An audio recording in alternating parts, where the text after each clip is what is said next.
Hello, and welcome to the Brutal Iron Gym podcast, where our goal is to cut through the BS and deliver the brutal truth about topics related to health and happiness. Today's podcast number 1945. The topic is training, and the title is How Exercise Technique Impacts Training Program. Okay, so recently I had a consultation with somebody. They wanted to know how to better program for strength, but including athleticism, how they can do that when they have, 4 workouts a week of, say, an hour and a half, versus how they can also do that when they have maybe only 2 or 3 workouts a week at like 30 to 45 minutes. So they have a little bit of openness in their schedule at the moment, but they will not have openness in their schedule in a couple months. So they wanted to make great progress in these next few months leading into whenever their schedule is going to be more tight, but they wanted to know how to modify typical strength-based programming for when they only have maybe 3 workouts of 30 to 40 minutes a week available. So in our initial consultation, one of the things I asked them to do was to send me videos of their lifts so I could better personalize their programming. In the programming that I sent them a template for the workout, which is basically kind of the bones, the structure of how the workouts would go. I then gave example workouts with specific exercise selection based on how they specifically, individually, they themselves move in their main lifts. So that's what today's podcast is going to be. I want to talk about the review that I gave them on their main lifts and how that impacted the programming. Now, overall, the template with the example workouts I sent them is 28 pages of information. I know it sounds like a lot, but there's just explaining the structure of the template, explaining things like, what are circuits and supersets, how long should you rest between working sets, how do you select the right weight. So a lot of it is basic information that I would send to any of my clients, but it adds to the bulk of the program. So it sounds like a lot. Which is actually kind of funny, because if somebody's paying you for a template and example workouts and you send 28 pages of information, that sounds amazing, but it can also sound really overwhelming. So it's trying to find that sweet spot of giving them what they feel like they've paid for and a little more, versus giving them so much information that it's overwhelming. The back half of the template, since they are a powerlifter, they don't want to do exclusive powerlifting training. They would just like to do strength with some athleticism.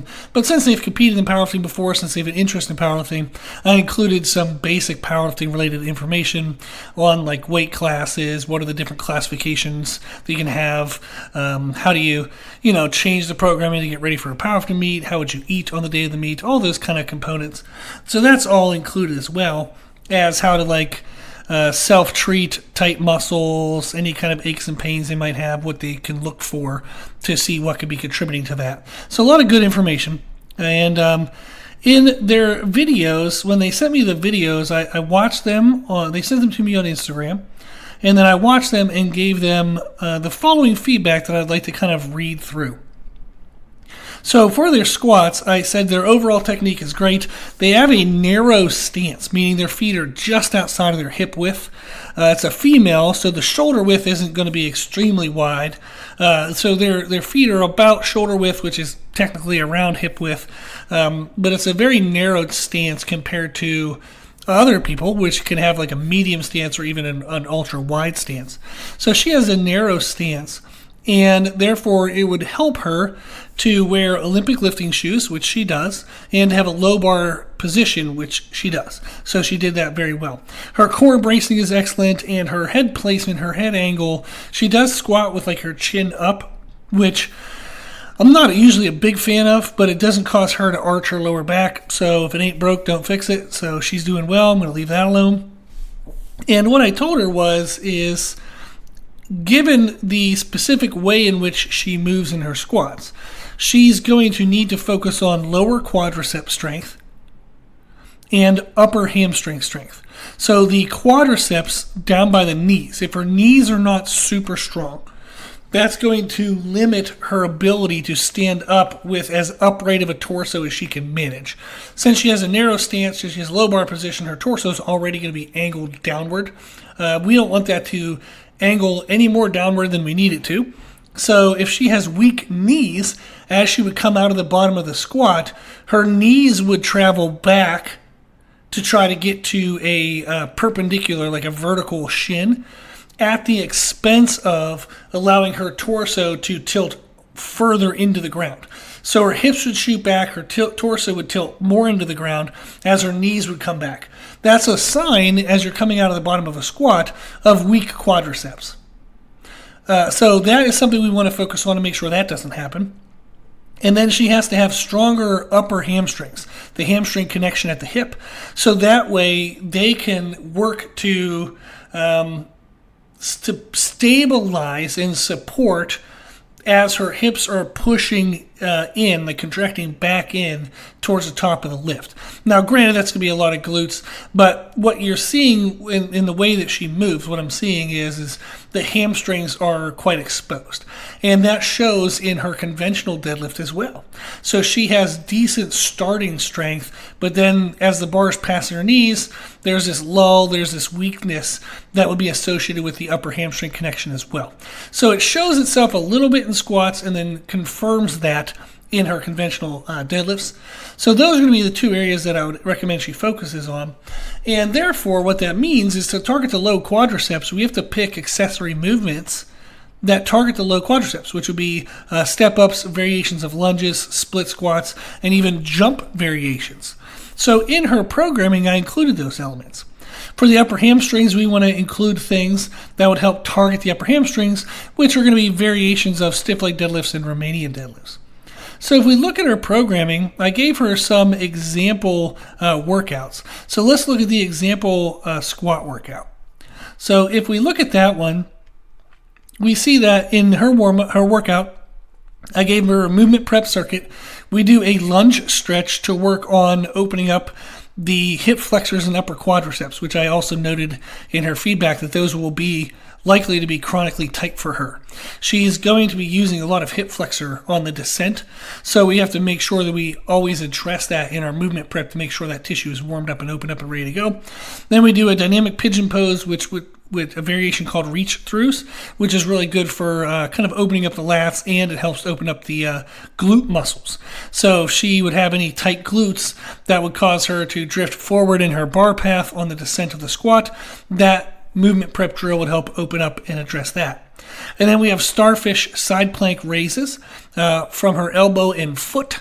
That is specifically very good for a narrow stance squatter to develop external rotational stability that they will need coming out of the bottom of a squat.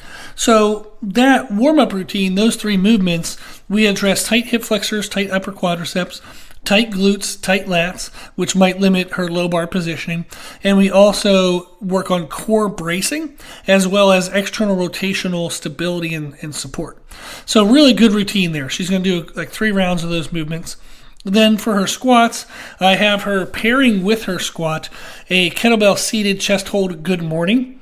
Now, that is not done to good form failure. It's done to just like a good kind of mind-muscle connection into pushing back as she would upright her torso.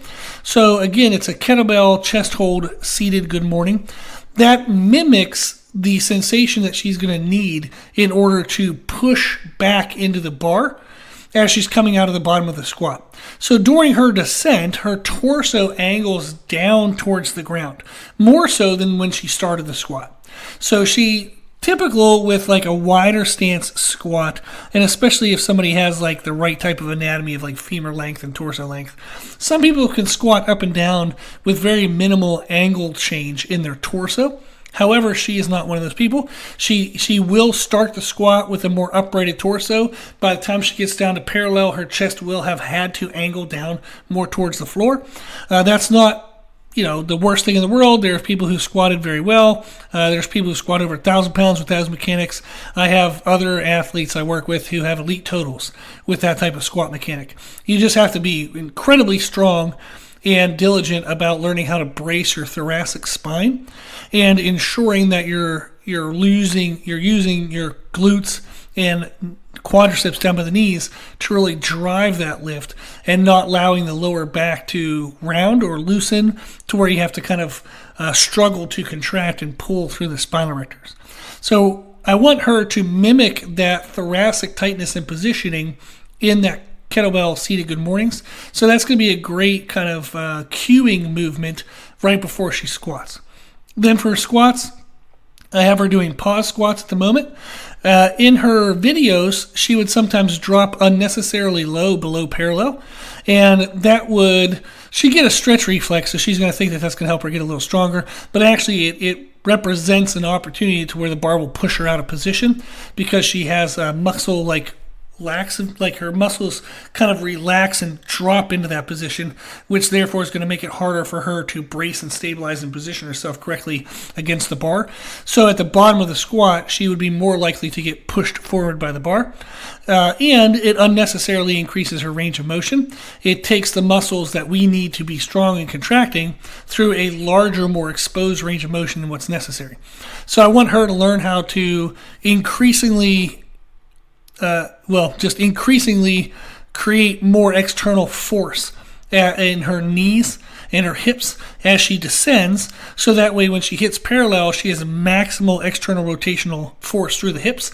That's going to create super strong, super stabilized hips, stop her right at parallel, and then we're in a little bit of a better position to drive up out of the quads at the knee end and to start getting the glutes and upper hamstrings involved. So the pause squats are going to be helpful for her. We're starting out the first week at like a 7 RPE for sets of 3, so she can just focus on positioning. And then the second week, still sets of 3, but we go up to an 8 RPE. Then week 3 is going to be sets of 3 at a 9 RPE. Then week 4 is 3 sets of 2 at a 9 RPE. So I want her to take the first week to don't worry too much about the weight, focus on positioning. Second week, worry a little bit more about the weight, but keep her focus on positioning. And then on the third and fourth week, see if she can maintain the position she's been practicing while adding in weight load. And then the accessories. After she does the squats, we have her doing dumbbell RDL pauses. That is specifically to address her upper hamstring and glute positioning that she will have as she tries to finish the squat. So again, at the bottom of the squat, as she drives up out of the bottom, her body's going to fight to create vertical shin positioning. From that position, her hips are going to be behind her knees, and they will have to hinge in to then get the upper thigh vertical to match the shin vertical, so therefore she's standing up straight. So once her shins are vertical, which is going to happen kind of mid-ish way through the squat, she then is finishing with basically an RDL, but the bar on her back.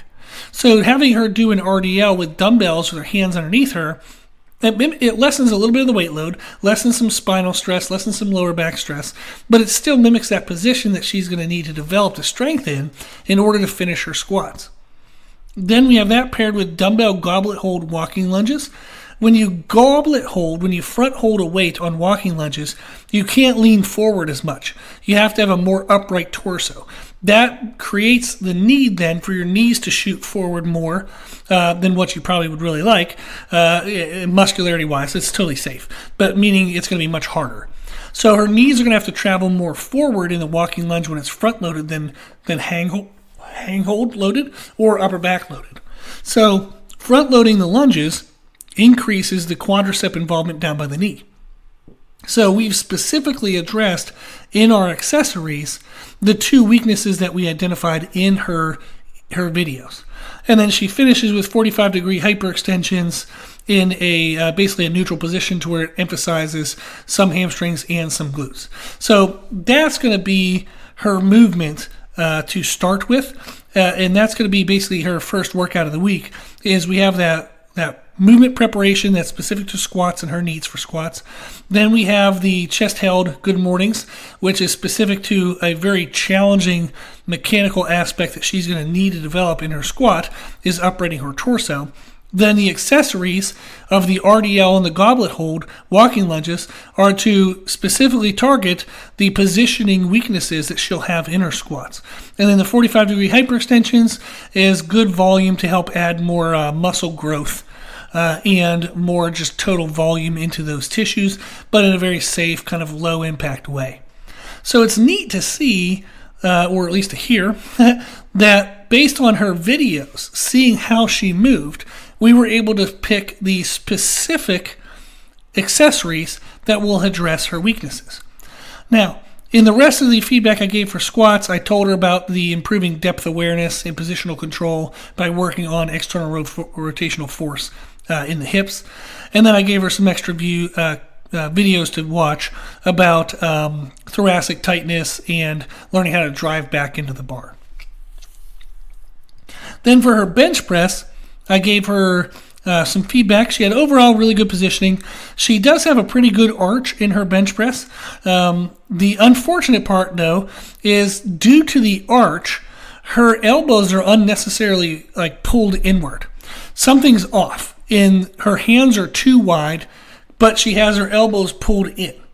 So she's benching in kind of what looks like a weird, like Mark Bell used a phrase called a pterodactyl, pterodactyl position, meaning her upper arms are tucked unnecessarily inward, but her hands are still very wide. This is a couple things. It's a bummer. These are pretty easy to fix. So somebody should have kind of pointed that out for her, in the sense that there's something missing. She either wants that hand position, but then has to strengthen her chest muscles so her elbows can stay more flared to match the hand positioning. So therefore, her accessories would have to be a ton of chest flies, which women might think that's kind of odd to do.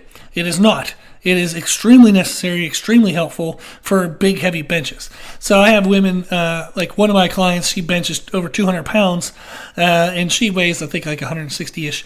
But she has an elite total, benches over 200 pounds, totally flat back bencher. She doesn't have the mobility and body position to have a big arch. So flat back bencher, over 200 pounds, and we do chest flies all the time because the outer pecs are extremely connected to that position. When you have a wide hand position, think of Jennifer Thompson. She has a very wide hand position. She has to have ridiculously strong, since she's benching over 300 pounds, ridiculously strong chest connectors out into the upper arm bone. And that allows her to have that wide hand position, but not overly require her to tuck her arms inward. When you tuck your arms inward, you're trying to then use more of your triceps, which means your body's afraid to expose the chest muscle, which means the chest muscle is too weak. So when Jen Thompson, she's been benching that way probably her whole life. She's been, the best in the world for over a decade. So she has an enormous amount of experience in that position. She definitely does not have weak pecs. But if you're trying to mimic that wide hand position and you do not have strong chest muscles, you might see then that your upper arm bones do try to tuck inward, and it kind of leaves you in this weird pterodactyl kind of position. And what that means is basically your elbows are kind of, if you were sitting in a chair, which you're probably more so sitting right now than anything else, is if you mimicked your bench press position, if you rotated your elbows down towards the ground, it almost feels as though your hands are flared out and you're flapping around like a pterodactyl. That position indicates either your hands are too wide, so you got to bring them in and let your triceps have the workload, or that your chest is weak. Now, for her, it's going to be a combination of both. We want to bring the hands in a little bit, we want to strengthen the chest a lot, and we're going to kind of mix and match and find that middle position.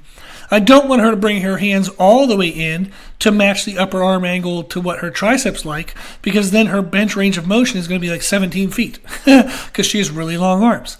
So instead, we're going to kind of blend the two.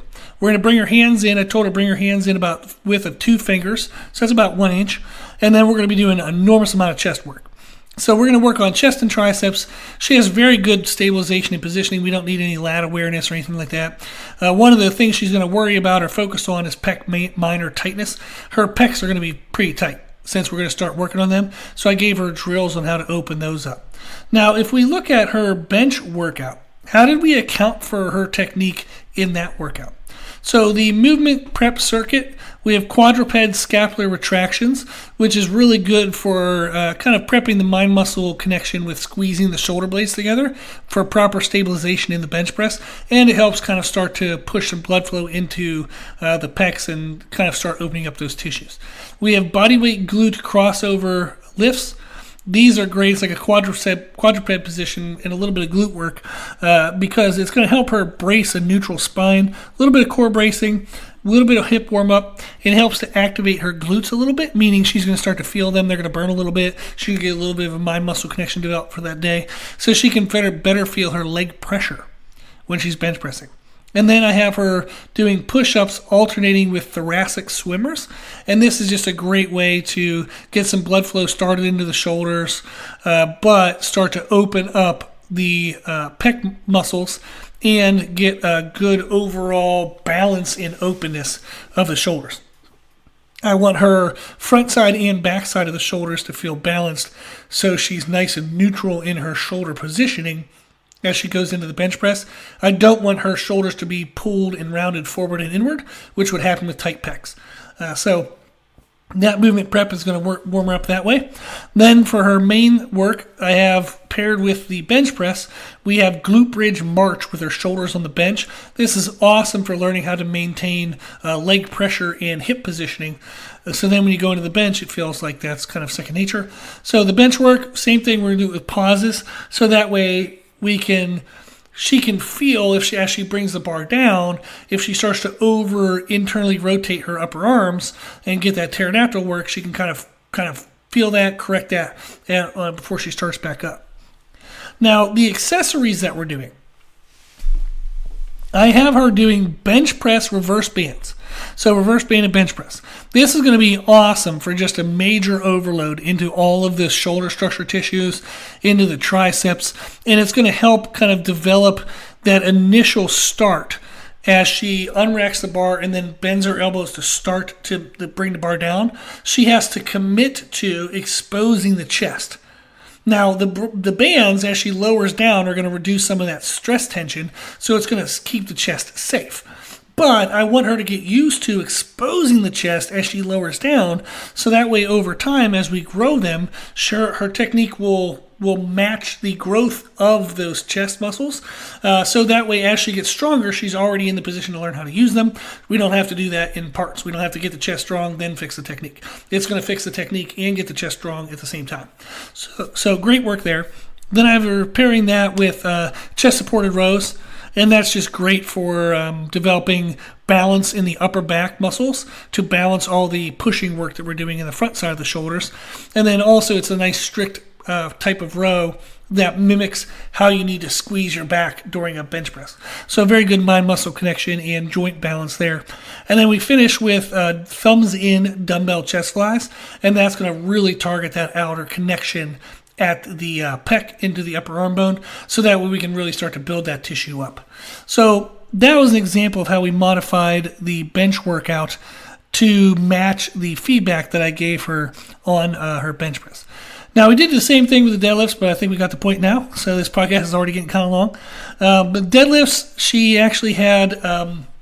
she has a good... What's noteworthy about deadlifts, she had good technique for sumo, but aesthetically, the sumo deadlifts, given the limb length she has, are going to disproportionately grow the upper outer glutes. So she's going to have a very wide and thick upper outer glute, but she's not going to have good density, thickness to the glute itself. So the glutes won't look as rounded from the side as she would want. They're going to look very thick from the back. If you're viewing them straight from behind, she's going to have a thickness on the upper outer of her glutes, but she's going to have flat glutes. Aesthetically, I don't think any girl likes that. At least I've not had any female tell me that that's the look they wanted. That's usually a look that we try to correct and fix. So I told her although your sumo deadlift looks good, it doesn't address the weaknesses that we do see in the squats, and it doesn't grow your glutes the way that you would want. So if we switch to conventional deadlift, since she does actually look pretty good in conventional deadlift as well, some people's their body mechanics, like one lift is great and the other one's awful. She's one of those people where both lifts actually look pretty okay. The conventional deadlift, due to the narrow stance, it's going to expose the hips more because the hips are going to have to be further away from the barbell during the lift, but in a good way that exposes the same weaknesses that she has in squats. And it helps to develop a better rounded glute. So she's going to like the aesthetic development that she'll get from conventional deadlifts more than sumo. And anything she does for conventional deadlift will also benefit her squat strength. So since her current strength level, she's actually pretty damn strong. She can deadlift over 300, almost squat 300. Benches, I think, like 160, pretty good, somewhere in there. So very good strength levels. And what's interesting about those strength levels is we can do the squat workout on Monday, and those tissues will actually kind of be ready to go by Thursday or Friday. So rather than us doing sumo and only stimulating the weaknesses that we see in squats once a week, why don't we do conventional deadlifts so that way we can stimulate those same weaknesses twice a week? And that better matches the recovery capacity and the recovery frequency of those tissues. So every single week, she's going to be getting 2 stimulus for those muscles rather than just 1. So in the span of, say, 16 weeks, she's going to get 32 stimulus rather than 16. So she's going to be able to make much faster progress by actually training the lift that feels a little bit weaker and more exposed. It sounds crazy, but this has been proven time and time again when I've done it with other clients, is why not maximize that when we train, we're training to get stronger, not just to be strong on that day. She doesn't care how much she deadlifts on a random workout. She wants to deadlift really good when she wants to test her deadlift. So at that time, maybe we'll test in sumo, or we'll decrease the frequency of the conventional and the sumos, make sure the conventional and the squats, make sure she's peaked and ready to go.